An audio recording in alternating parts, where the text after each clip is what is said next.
Hello everyone, Man of Interest here, and this is the Rama Works Cara. This is an injection molded 60% keyboard that I think offers quite a bit for the $160 price tag.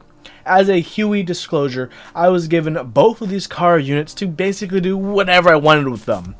So I've already done a stream where I unboxed and built them up with my initial impressions. The VOD link will be down below. But after some time of getting to know these boards a bit better, here's my full review. Rama Works, the company name comprised of 2 words and 9 letters, means a lot in our hobby. In many regards, they stand at the forefront of design, innovation, and progress. Rama Works comes from a land down under. It's really hard to say that without singing it, but let's talk about the Rama Works Cara, their newest product. The Rama Works Cara is a 60% HHKB MX layout keyboard with a design derived from their M60-A keyboard. The Cara's case is injection molded in high quality ABS and is said to, quote, embody a retro modern aesthetic and an infusion of tasteful nostalgia into any setup. Okay, basically the translation of that is, it has rounded edges and a forehead. But in terms of looks and aesthetics, honestly, I like the Cara and what it has to bring to the table, and how it looks, especially the frosted looks of the different finishes. And the different finishes we have Knocked, Moon, Soya, Iced, Azure, and Haze. I was provided with the Soya and Azure Caras to play around with, and I think they're lovely colors. But the best options, definitely for me, will be Knocked and Haze, with Soya taking the bronze. Rama Works design language doesn't start at the keyboard. The whole Rama Works experience starts from the box itself. Feel free to check out the VOD from my stream in which, I built it up and unboxed it, link down below. It was a fun sequence of opening up the box, looking at all the components, and hey, Rama Works, they really deliver when it comes to packaging all their products, from each individual component to the whole package itself. From the start, you get the Rama Works experience before you even look at the board. So what are you getting inside the box for that $160 price tag? Well, the whole kit includes the case, hardware, PCB, polycarbonate case, and the mute as well. Let's talk about the mute real quick. The mute is part of Rama Works' new updated mounting technology. It's a silicone plate that fits between the polycarb plate and the PCB to help isolate the plate inside the enclosure and to give a unique typing feel and sound. The mute silicone and polycarbonate plate are frosted white because the PCB has RGs and Bs, and if you're going to have RGs and Bs, you gotta let them sing. Before we get to the build and whatnot, the Cara does have some extras that you can add to your order, including a PVD coated brass internal weight, internal dampener, an aluminum plate, extra PCBs, extra back plates to mix and match color styles, and a starter kit that includes novelty cream switches and Duroc stabilizers. Both my builds only have the extra internal dampener as the extra, so to speak, the W02-A as the add-on. I wish I could have tried the W01-A internal weight, but maybe that'll be for another time. Okay, let's get to the actual build, and I think it's best if we start from the inside and work our way out. Let's lay out all the products and talk about the whole kit and caboodle. Now we can see all the components laid out in front on this table. I'm not going to do exactly a full step-by-step assembly. Rama Works has a wonderful official assembly guide that you should check out if you're going to get a Cara yourself and have questions on assembly. I just want to show off a few parts here and there that I want to comment on in this whole assembly of all of the parts. So first we have the beautiful Rama Works PCB for the Cara. And of course, in the corner we have one of the best logos to see on a PCB, which is the Wilba logo. You know you're in good hands when you have the Wilba logo. Of course, the PCB is all hot swap sockets. There's no solderable version available. Unfortunate, but understandable. There is a JST connector on the side. As you can see, there's no ports up top. So the JST connector is going to connect to the daughter board, and that's going to be what is connecting to the USB-C ports. Okay, so a nice and simple. I have all the stabilizers in. So one thing I love is installing the mute plate and the plate itself. So let's get all the standoffs on. Very nice and simple.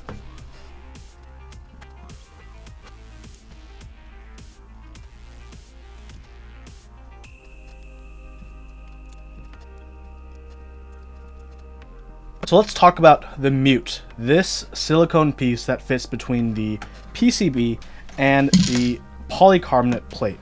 So I really like the mute and how it's implemented. I mean, first, obviously, there is the nice channel for the spacebar wire, so that's not going to interfere. But something very interesting on this mute is that the top and bottom actually has ridges. Why does it have ridges? Well, not because it's rough or anything, but these ridges actually will hold the plate in between and actually raise the height of the mute all the way up to the plate. So this is actually pretty nice, and it has the cutouts for the mounting points, which we'll go over pretty soon. I'm a big fan of how this all is put together. Now that we have all these together, let's secure the plate and PCB and mute together with some smaller screws.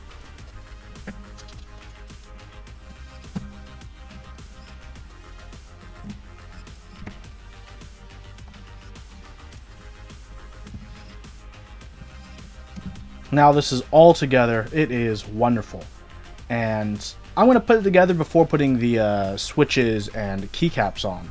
So we have the bottom piece, which is separated from the back, and the way that the board, the components actually mount on is pretty interesting. On the PCB plate and mute, there are these 4 ridges, 2 top, 2 bottom, and these ridges actually interface with ridges built into the structure of the Cara. Sorry, it's 2 top, 3 bottom. So bam, bam, bam, bam, and bam, and you just snug that in. And the reason it stays is because of the back piece. The back piece that you screw in will actually have these little tabs that poke out, and these tabs are what holds everything in. As you can see, it overlaps with a part of the mute and the plate right there. Nice and easy. So we're going to secure this in, and from here we can see how it's mounted. It's not a tray mount. It's kind of, I guess, in a way, a reverse tray mount almost. But this mounting method is definitely very interesting, and I think very innovative for a board to help reduce complexity in terms of screws, but introduce its own level of interesting complexity on the design of the whole mounting itself. So now that that's all screwed in, board's not gonna, it's gonna, you know, not fall out on one side. The other side's gonna be supported by, of course, the bottom of the case, which is gonna be nice and simple. So on the bottom, I already have the silicone attached, and I really like this silicone dampening. It's wonderful. It's wonderful. It gets the job done in changing the sound. But before all that, we need to get the JST connector in. When that is in, the whole board snaps together, and that secures the bottom portion of the typing in order not to slip out. And with there, we just have 4 screws, and the whole board fits together.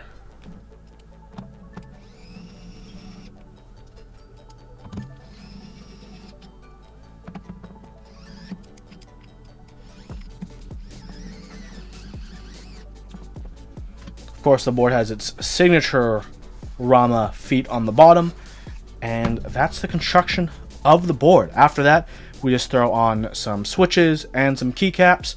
Easy peasy, lemon squeezy, we are done.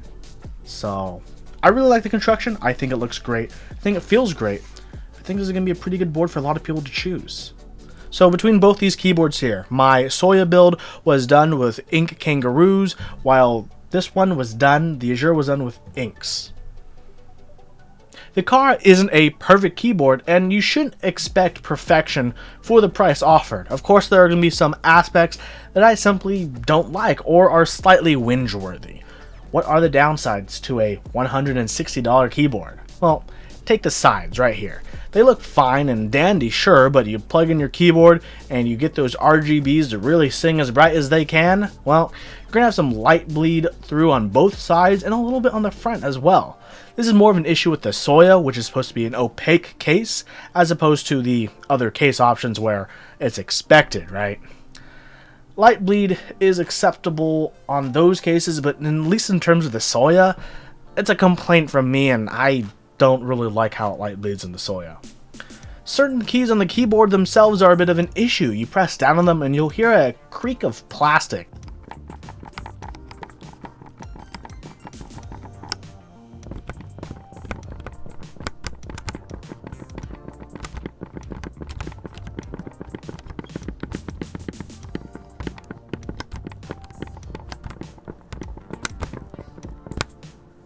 Plastic on plastic mounting with plastic supports and plastic chassis. I mean, that's all easily explainable. But what's not actually easily explainable is the consistency, because my Soya has some creaking issues, but my Azure Cara does not.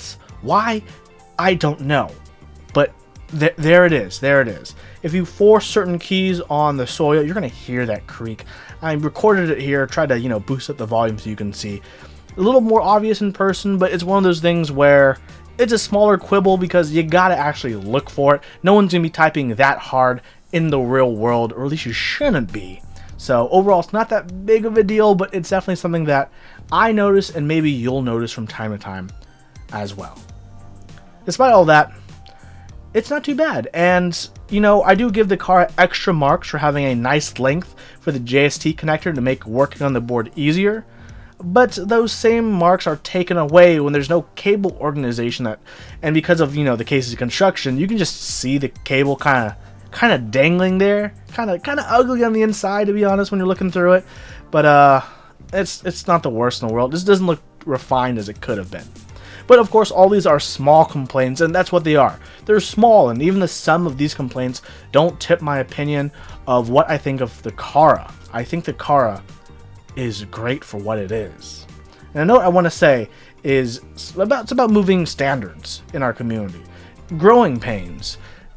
Many of you may be newer in the community and may not know, but for a while we did have a growing pain in the community as more and more boards started to switch to C. Not a lot of people had custom cables that were done in C, or even USB-C cables. And there was a time where some PCBs were made with mini USB, some were made with USB-C, and that was kind of annoying, but we've all moved on to that.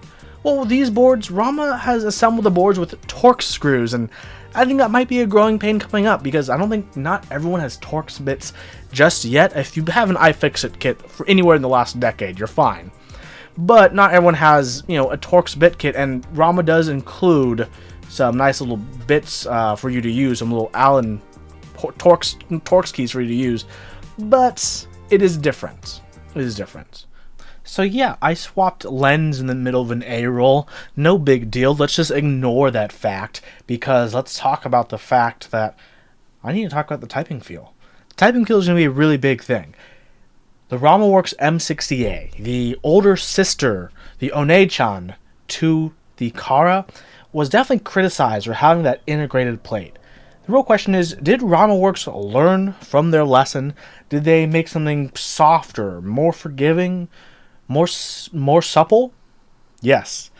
Oh yes, they did. The typing experience on the Cara, whether you're typing on linears like these inks here, or on tactiles like these ink kangaroos on my Soya, either way feels absolutely amazing. I've been typing back and forth on both of these boards for quite a while, and they feel good. Even my inks are unlubed, and they feel really good in this board. These kangaroos are factory lubed, of course, so I didn't feel like lubing them because I still need to finish up the review on that. But either way, the cookie crumbles. They're great typing. It's supple. It's nice. The mute between the plate and the PCB works very well to help for both the sound and the feel by giving some give, but not too much. But it's a natural kind of give and take in terms of the typing. It's not like a harsh and forced give and take, like when you're in a bad relationship and you're like, hey, I kind of did this, so it'd be cool if you kind of did that for me, right? It's not that. You don't have to address it. With the Cara, it's a natural give and take, and you get along with the Cara, and the Cara, she gets along with you as you type along with your fingers all over the keycaps, transferring that force through the switches, into the plate, into the mutes, all over.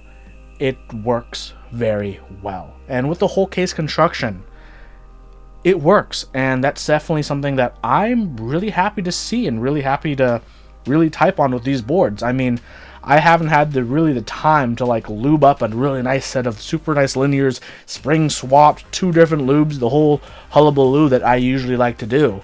I've been using these ink stock. They've been great in this board. I really like it like this. I'm gonna lube them. Don't get me wrong. I'm the man of interests, so you know these switches are gonna get lubed. But even right here where I'm standing, where they're at, I have no major complaints aside from some major complaints that I'm not sure how I edited this video, if I talked about my complaints before or afterwards. But what it is what it is, and this typing feel with this layout, with this look, with what they have put in R&D and improving the injection molding for this board, it's the right path and the right decision Rama Works has made with the Cara. Overall, I think the Rama Cara is amazing. The injection molded case is wonderful. For under $200, this is a great case to get. And to bump up the price, I would recommend the W02 internal silicone dampener. I think it's great. It helps with the reverb in the case, helps with the sound. The overall typing experience of the board it's very pleasant. It's not too rough. Unlike the integrated plate of the M60-A, it's definitely a lesson learned that they've put in the right direction with the mute, with how the plate is mounted, with the plate material. It's customizable, has a lot of colors to go for it. You can do a lot with this board, and I think a lot of people who are looking for a board in this price range, whether you're newer into this hobby or you have been in this hobby but you're looking for a good deal, the Rama Works Cara is an amazing product that you definitely take a consideration at. Thank you everyone so much for watching. Please consider subscribing if you want to keep up with more keyboard content. Thank you everyone so much. Almost at 10K subs. Let's have a great 2021.